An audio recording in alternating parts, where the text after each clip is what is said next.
Hello everyone, brain ఫ్రైని సింపుల్గా ఎట్లా చేయాలో చూసేద్దాం. నేను దీన్ని ఐరన్ తవా పైన చేస్తున్నాను.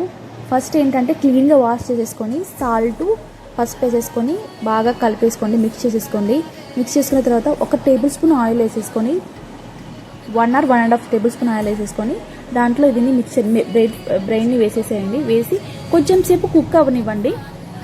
లైట్గా బ్రౌనిష్ కలర్లో అలా వచ్చేస్తుంది కదా, అంతవరకు నీట్గా కుక్ అవనివ్వండి. నేను దీంట్లో ఏమీ యాడ్ చేయడం లేదు, జస్ట్ ఒక కరివేపాకు మాత్రం యాడ్ చేస్తున్నాను. కరివేపాకు ఫ్లేవర్ బాగుంటుంది కదా, అందుకోసం నేను యాడ్ చేసుకుంటున్నాను. అది యాడ్ చేసిన తర్వాత ఇంకొంచెం సేపు కుక్ అవనిస్తున్నాను. ఇంకా అయిపోయిన తర్వాత లాస్ట్లో జస్ట్ కొంచెం చిల్లీ పౌడర్, కొంచెం పెప్పర్ పౌడర్ వేసేసి అది బాగా దానికి పట్టే వరకు ఉంచి దించేస్తున్నాను. అంతే, బ్రెయిన్ ఫ్రై రెడీ అయిపోయింది. మీరు ఎలా చేస్తారో, మీరు కూడా ఇంత సింపుల్గా చేసుకుంటారా లేకపోతే ఇంకెలా చేస్తారో కామెంట్ సెక్షన్లో చెప్పండి. Thank you so much for watching. Subscribe for more videos.